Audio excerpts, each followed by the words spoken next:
Welcome to nursing atrium. आज हम पढ़ने जा रहे हैं रेड ब्लड सेल डिसऑर्डर्स, जिसको हम हेमेटोलॉजिकल डिसऑर्डर्स भी बोलते हैं। उसमें जो सबसे पहले टॉपिक हमने चूज़ किया है वो है आयरन डिफिशिएंसी एनीमिया। ठीक है, तो चलिए आज अपने ऑब्जेक्टिव्स देख लेते हैं कि आज हमने कौन से टॉपिक्स इसमें कवर करने हैं।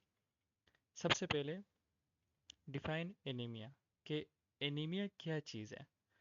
उसके बाद हम जानेंगे कि आयरन डेफिशिएंसी एनीमिया क्या चीज़ है। ठीक है, तो हम जनरली एनीमिया को जानेंगे, फिर उसके बाद हम आयरन डेफिशिएंसी एनीमिया पे जाएंगे, फिर उसकी पैथोफिजियोलॉजी स्टडी करेंगे कि ये डेवलप किस तरह करती है, ये जो डिफिशिएंसी आती है क्यों आती है, उसके कॉजेज़ क्या हैं, उसके कौन से अलामात हमें देखने को मिलते हैं पेशेंट में, और हम फिर उसको डायग्नोस किस तरह करते हैं और मैनेज किस तरह कर सकते हैं। ठीक है, अब एनीमिया को हम अगर डिफाइन करना चाहें तो ये एक ऐसी कंडीशन है, एक क्लिनिकल कंडीशन, ऐसी कंडीशन जिसमें आपके पास हेल्थी आरबीसीज की जो तादाद है वो कम हो जाती है। ठीक है, या तो हेल्थी आरबीसीज जो रेड ब्लड सेल हैं, हेल्थी रेड ब्लड सेल हैं, उनकी सप्लाई सही से नहीं हो रही हो। ठीक है, आपके बॉडी में उतना सफिशेंट अमाउंट में मौजूद ना हो, इनसफिशेंट अमाउंट में मौजूद हो, तो फिर उसकी वजह से ये कंडीशन जन्म लेती है। उसके अलावा अगर क्वांटिटी तो ठीक है, यानी नॉर्मल अमाउंट कितना है per ML, 5 million red blood cell per ML blood में मौजूद होते हैं।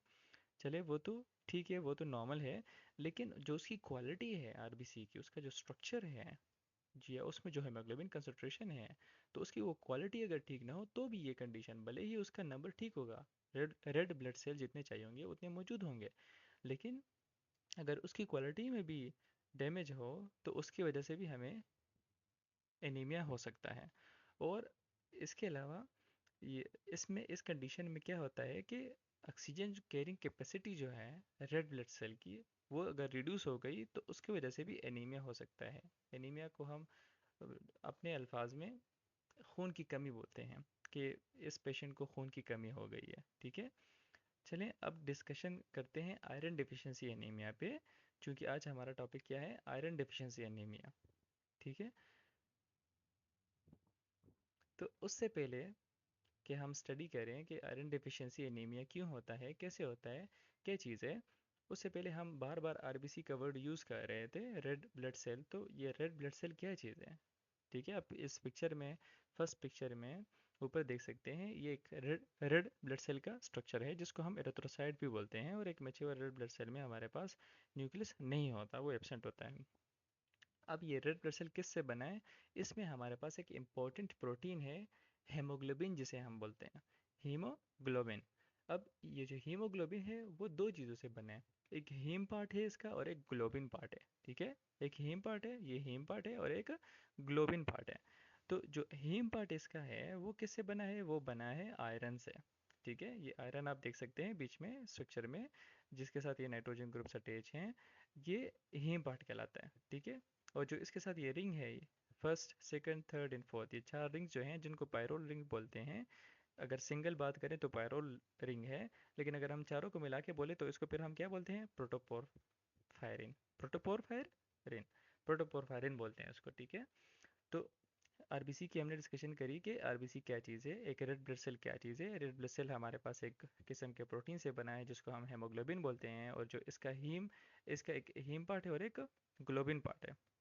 अगर हम हीम पार्ट की बात करें तो वो किससे बना है? वो आयरन से बना है। ठीक है, और ग्लोबिन पार्ट वो इसका प्रोटीन पार्ट है। ठीक है, तो अगर इसमें कहीं पे भी डैमेज हो, या तो प्रोटोपोरफायरिन यानी जो इसके रिंग्स हैं उनमें कहीं पे डैमेज हो, या हीम पार्ट इसका एब्सेंट हो, या ग्लोबिन पार्ट इसका एब्सेंट हो, तो उसके रिलेटेड फिर एनीमिया होता है। जैसे कि अगर ग्लोबिन पार्ट जो है ना, वो अगर एब्सेंट हो जाए, ठीक है, तो उससे फिर कौन सा एनीमिया होता है? थैलेसीमिया। अगर प्रोटोपोरफायरिन जो इसके जो रिंग्स हैं ये, ठीक है, ये फोर पायरोल रिंग्स जो क्लस्टर बनाते हैं उसको हम प्रोटोपोरफायरिन बोलते हैं, अगर प्रोटोपोरफायरिन गायब हो या डैमेज हो तो उसकी वजह से सिट्रोप्लास्टिक एनीमिया होता है। और इसी तरह अगर हीम पार्ट, जिसमें आयरन हमारे पास एक मेन पार्ट है इसका, अगर वो एब्सेंट हो तो फिर उसकी वजह से कौन सा एनीमिया होगा? Iron deficiency anaemia. ठीक है, क्या होगा? Iron deficiency anaemia. ये एनीमिया की वो टाइप है जो किस वजह से होता है कि रेड ब्लड सेल में आयरन की जो मिकदार है वो बहुत ज़्यादा कम हो जाती है, तो उसकी वजह से फिर आयरन डिफिशिएंसी एनीमिया हो जाता है। ठीक है, ये आयरन डिफिशिएंसी एनीमिया को हम शॉर्टली आईडीए भी बोल सकते हैं। IDA, iron deficiency anaemia. अब ये आयरन डिफिशिएंसी एनीमिया जो है, ये क्या है, एक क्रोनिक हाइपोक्रोमिक कंडीशन है। ठीक है, हाइपोक्रोमिक और माइक्रोसिटिक यहाँ पे मैंने हाईलाइट किए हुए हैं आपके लिए। तो इसका मतलब क्या है, हाइपोक्रोमिक का मतलब ये है कि जब उसका जो रंग होता है आरबीसी का, वो मतलब उतना ज़्यादा, उतना सुर्ख नहीं है जितना होना चाहिए। वो क्यों? या उसमें हेमोग्लोबिन की मिकदार उतनी नहीं है जितनी होनी चाहिए। क्यों? क्योंकि हेमोग्लोबिन किससे बन रहा है? उसके लिए तो आयरन इंपॉर्टेंट है ना। हमने हीम पार्ट में स्टडी किया कि हीम पार्ट किससे बना है, वो आयरन से बना है। तो अगर आयरन नहीं होगा तो ये हीम नहीं बनेगा, अब हीम नहीं बनेगा तो हेमोग्लोबिन नहीं बनेगा।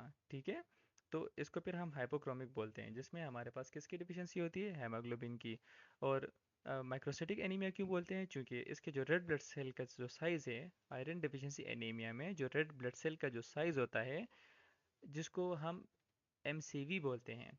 एमसीवी मतलब मीन कार्पस्कुलर वॉल्यूम। ठीक है, वो कम हो जाता है नॉर्मल से। अब मीन कार्पस्कुलर वॉल्यूम अगर 80 से कम होता है तो हम उसको क्या बोलते हैं? माइक्रोसिटिक एनीमिया बोलते हैं। अब जितने भी हमारे पास एनीमिया के टाइप्स होंगे, उनमें अगर रेड ब्लड सेल की आरबीसी की जो एमसीवी है वो अगर लेस देन 80 हो तो उसको हम क्या बोलेंगे? Microcytic anaemia. और अगर वो मोर देन 100 या 100 हो, मोर देन 100 हो, तो फिर उसको मैक्रोसिटिक एनीमिया बोलेंगे। क्योंकि आयरन डिफिशियंसी एनीमिया में आरबीसी का जो साइज है, उसका जो एमसीवी है वो लेस देन 80 है, तो उसको हम क्या बोलेंगे? माइक्रोसिटिक एनीमिया है। तो इस वजह से IDA is a chronic hypochromic microcytic anaemia resulting from an insufficient supply of iron in the body.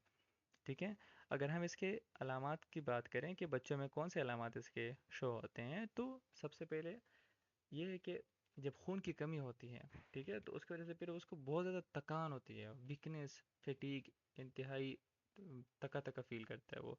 और चूंकि ब्लड की कमी है, खून की कमी है, सप्लाई सही से जा नहीं रही, तो उसके जो हाथ पैर है ना वो ठंडे होते हैं। ठीक है, ठंडे हो जाते हैं वो।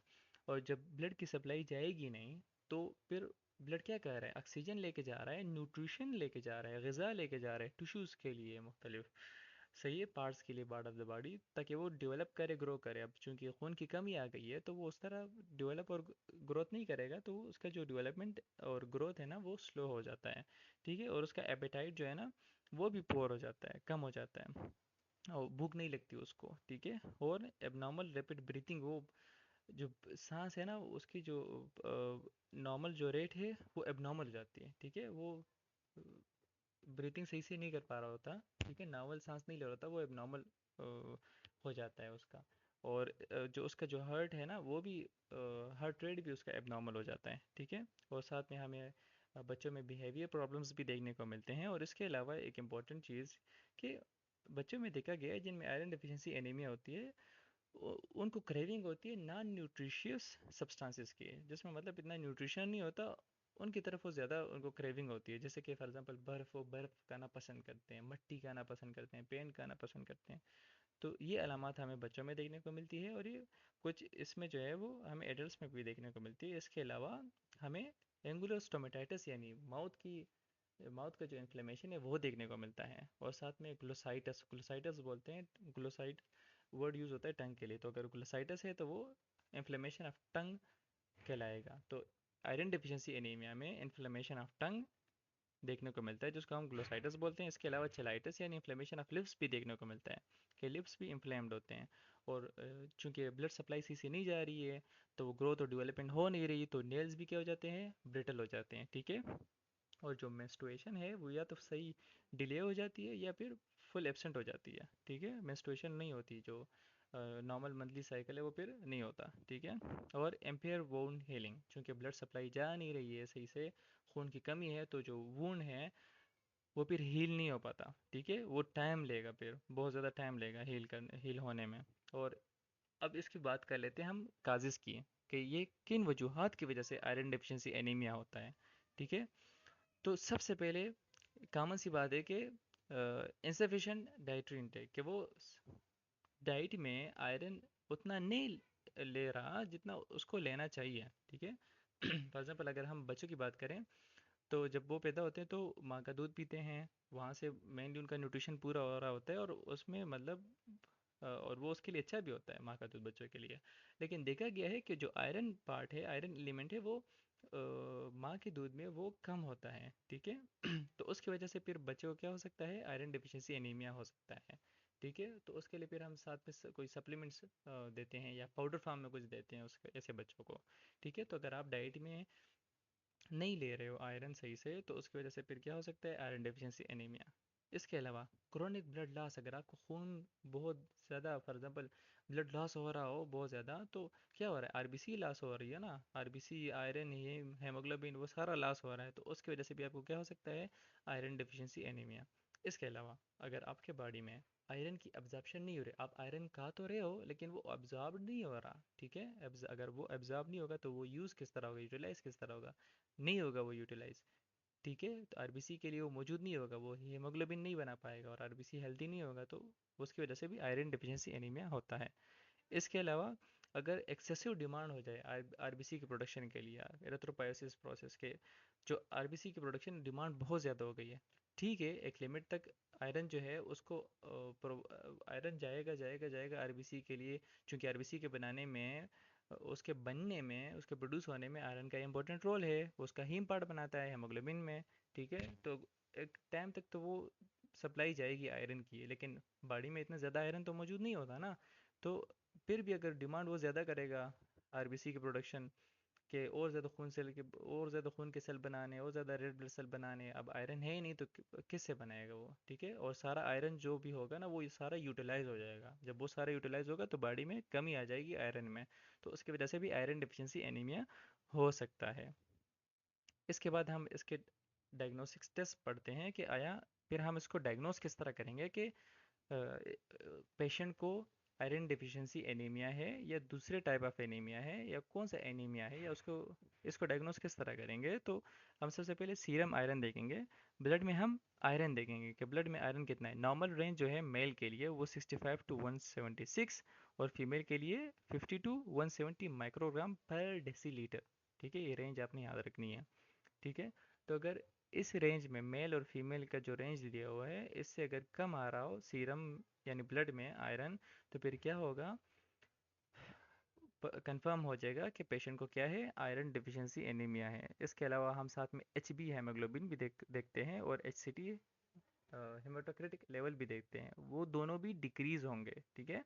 और फेरेटिन लेवल, यानी आयरन जब स्टोर होता है तो वो फेरेटिन के फॉर्म में स्टोर होता है ना, अब आयरन कम होगा तो फेरेटिन अगर होगा तो भी वो यूटिलाइज हो चुका होगा, तो वो भी हमें कम देखने को मिलेगा। नॉर्मल फेरेटिन कितना है फीमेल में, 12 टू 150 नैनोग्राम पर मिलीलीटर, और मेल में 12 टू 300 नैनोग्राम पर मिलीलीटर। अगर मेल और फीमेल में हम चेक करेंगे कि अगर इनमें फेरेटिन लेवल इनके नॉर्मल रेंज से कम होगा, तो भी उसको आईडीए यानी आयरन डिफिशिएंसी एनीमिया होगा। इसके अलावा हम स्टूल चेक करेंगे, किस लिए, अकल्ट ब्लड के लिए, कि उसमें खून तो छुपा नहीं है, स्टूल स्टूल को हम देखेंगे, ठीक है, ऑब्जर्व करेंगे। और इसके अलावा हम अल्ट्रासाउंड, इंडोस्कोपी ये इस वजह से भी कर सकते हैं कि हम देखेंगे कोई पेप्टिक अल्सर तो नहीं है, जिसकी वजह से वो फिर खून, ब्लड लॉस हो रहा हो हमारा, या स्टूल में जा रहा हो वो, तो उसके लिए भी हम कर सकते हैं। और इसके अलावा बोन बायोप्सी और बोन मेरो एस्पायरेशन के, आया वो जो मेन प्रोडक्शन है वो कहाँ पे हो रही है, बोन में, बोन मेरो में हो रही है ना, तो वह वहाँ पे कोई मसला तो नहीं है, ठीक है, कि आयरन डिफिशिएंसी एनीमिया वहाँ से तो नहीं आ रहा, ठीक है। तो ये सारे डायग्नोस्टिक टेस्ट हम कर सकते हैं कंफर्म करने के लिए कि आया पेशेंट को आयरन डिफिशिएंसी एनीमिया है कि नहीं, ठीक है।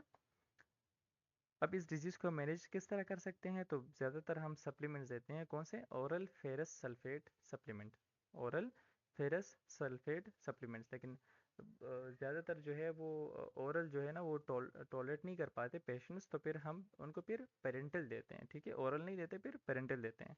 अब अगर हम इसकी नर्सिंग मैनेजमेंट की बात करें, तो नर्सिंग मैनेजमेंट में हमारे पास क्या है कि सबसे पहले हमने इसके जो कार्डियोवास्कुलर स्टेटस है और रिस्पिरेटरी स्टेटस, हमने ऑलरेडी साइंस सेंटर में भी पढ़ा हुआ था कि उसका जो हार्ट बीट वो भी अब नॉर्मल हो जाता है, और रिस्पिरेटरी स्टेटस यानी ब्रीथिंग रेट वो भी अब नॉर्मल होता है। तो सबसे पहले हमने वो एसेस करने हैं, उसके बाद हमने वाइटल साइन लेने हैं, उसका पल्स चेक करना है, ऑक्सीजन सेचुरेशन देखनी है, ठीक है।